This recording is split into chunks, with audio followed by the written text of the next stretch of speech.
Every once in a while, I am scrolling through the news and I find myself clicking on an article and saying, this bothers me. Should this bother me? And so I just kind of want to share that because it does relate to what we do at Conquer Cancer and more specifically our Cancer Garden of Hope. And so the headline was, I think it was in the San Francisco Chronicle or something like that, and it was, quote, almost sacred. Giants fans outraged by removal of tiles they bought for loved ones. And to summarize the story, basically what it said was there was a memorial that the San Francisco Giants had raised money for, 6,000 tiles that they sold between about $100 and it was like $400 or something like that 20 years ago. And people wrote, to honor dad and, lifelong Giants fans and to their mom and celebrating families and loved ones. And these were installed, I guess, on the ground somewhere. I haven't been there at all. I don't quite know the layout. Maybe somebody who's a Giants fan or who lives out in San Francisco knows this a little bit better. But it was near what's now, I guess, Oracle Park. And so for 20 years, people would go like they do at our Cancer Garden of Hope, and they would go sit with their loved one, and they would touch a tile, and they would talk to, tell stories, share those sorts of memories, and it became a really sacred place.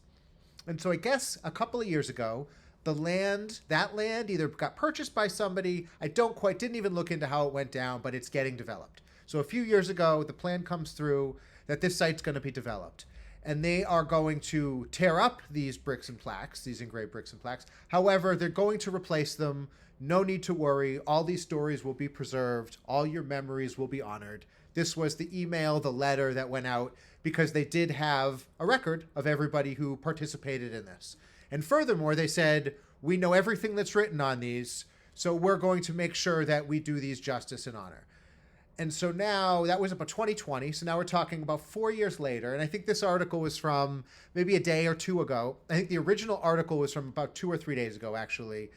And the article was about how they were planning to remove the tiles out. Oh, they already removed the tiles, but they were replacing them with a digital kiosk and how upset people were. And some of the comments that came in, I actually ended up looking this up because, when you think about it, they sold tiles between like 100, like I said, 100 and $300. They netted somewhere between 570 and $1.35 million by selling loved ones the opportunity to participate in this type of legacy place, garden, sculpture garden, where kind of those good sentiments and those good feelings and that legacy just continues on.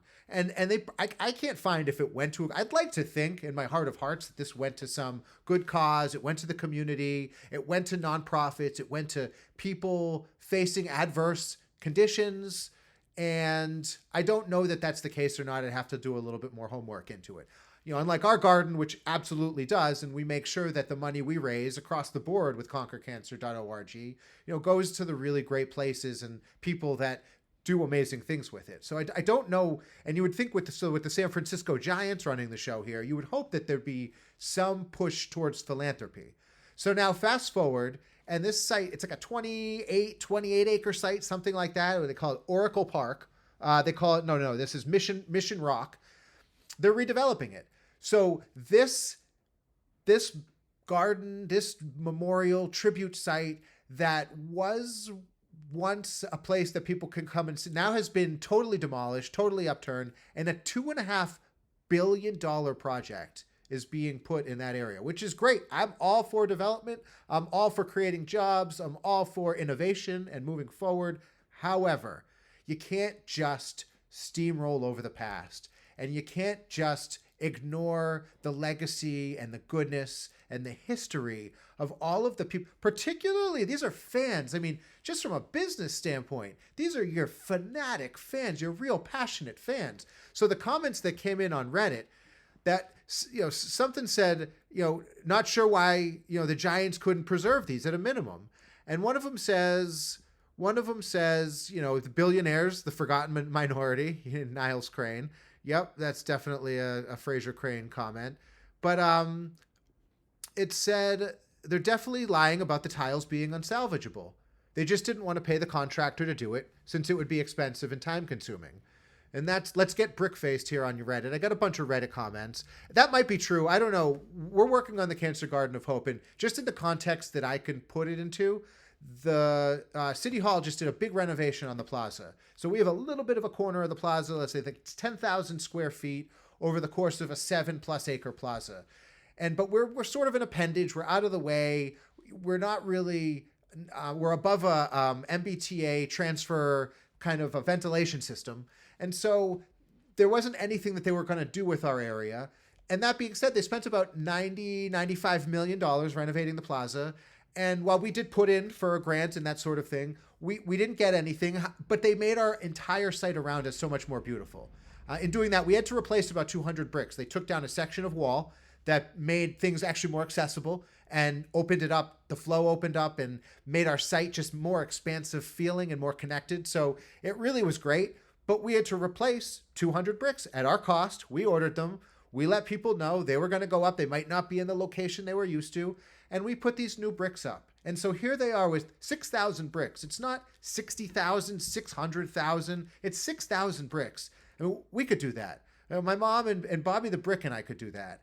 And so with all of the resources that the Giants could mobilize, and in facing a $2.5 billion project development, and mind you, when this started in 2020, I think they cited it at 1.4, so definitely spiraling costs. You can't find just a fraction of that cost to do right by the people who lost a loved one, who were paying tribute, who have an amazing memory, and who go to Oracle Park, who go support the Giants because that's their connection, their story, the legacy that they really want to cherish and hold tight to, and you can't even take the time to let people know what's actually going to happen.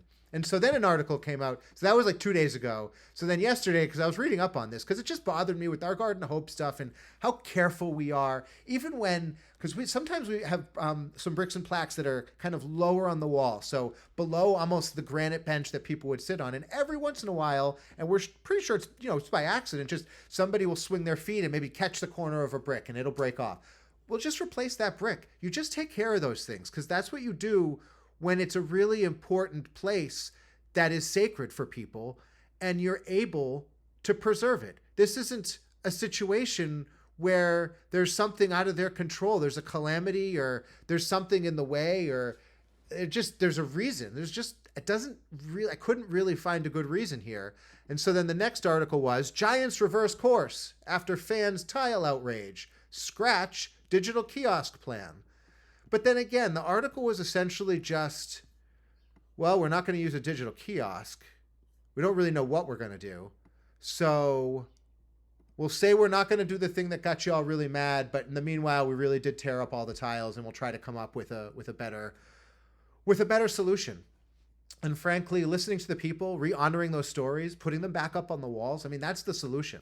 So I could give you about a dozen ways to do it if you want to do it. And it doesn't have to be in the same traditional engraved way that these bricks were. But it can't just be, Pac Man game style on a screen where you're just scrolling through and it's touchscreen this and that. You could find a middle ground. You can incorporate it into a new design. You can evolve it to meet the needs of a contemporary society, and maybe to ensure that it's going to last in perpetuity, that these people's memories and legacies and loved ones and the love of each other and the community and baseball is going to stay strong for the generations to come. So I just don't understand why the Giants don't understand that, and why a $2.5 billion development can just spring up and just be totally ignorant and thoughtless to the fact that there's some really important, meaningful moments that are happening right under their noses. And so we face that as a small nonprofit when we try to fundraise, when we try to build our Cancer Garden of Hope. So I get it. And it's also situations like this when people get a little, dismissive of giving, frankly. And I get it, because it just gets to be frustrating.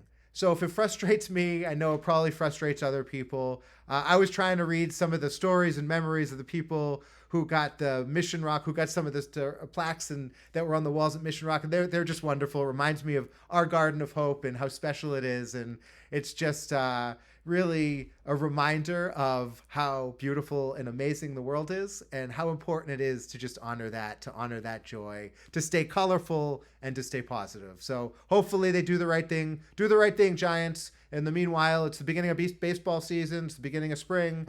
So there's new growth at our Garden of Hope, and hope there is growth in your life, and we will definitely be talking soon. Take care, everybody.